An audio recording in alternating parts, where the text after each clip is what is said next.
Title: The Return of the Outcast. The night was thick and heavy, clouds clustering like angry spirits over the village of Amazola. No one dared venture beyond their huts. Even the bravest hunters avoided the forest edge, for the air itself trembled with something unspoken. 15 years had passed since Nnamdi was cast out. He had been accused of stealing the sacred idol of Ezeokoro, the god of harvest. Though he pleaded innocence, the elders, guided by the oracle's verdict, had exiled him with only the clothes on his back. His mother wailed until her voice turned hoarse, but the decision was final. They called him Osu, an outcast. His name was forbidden, his memory scorched from the village's tongue like a pestilent wound. But even after so many years, the whisper of his name still stirred the air like a restless spirit. Then came the night of the festival. Drums beat like war cries, masqueraders danced, and laughter spilled freely among the villagers. As tradition dictated, the elders gathered in the square to offer prayers to Ezeokoro. The villagers brought yams and palm wine to the shrine, their gifts arranged with meticulous care. But as the final prayer was spoken, a figure emerged from the shadows. He was tall, his frame hardened by years of hardship. His hair was thick and unkempt, his eyes sharp and wild. But it was his face, recognizable yet altered by time, that caused the murmurs to rise like a fevered wind. It was Nnamdi.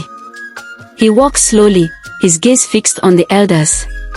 Shocked silence swallowed the crowd. Children clung to their mothers, elders exchanged fearful glances, and the young men clenched their fists, uncertain whether to attack or flee.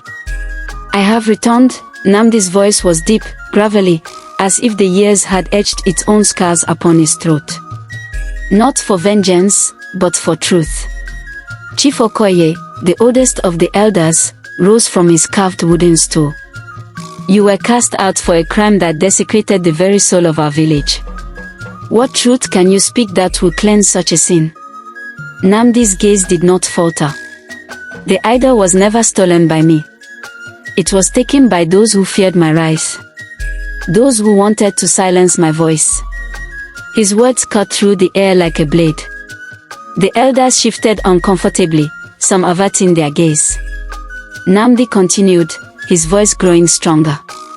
"I have proof. I spent years gathering it, learning from strangers who owed me nothing but taught me everything. And I have returned to prove my innocence."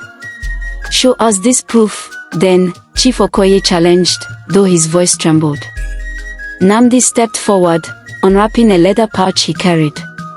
From it, he drew out a carved figurine, identical to the sacred idol of Ezeokoro. But this one bore marks unknown to the villagers, inscriptions that spoke of betrayal and deceit. He laid the idol before the elders. "This was made by the same hands that created the original. I found it in the hands of a trader in a distant village. When I asked him how he came upon it, he named a man from Amazola. A man who sits among you today."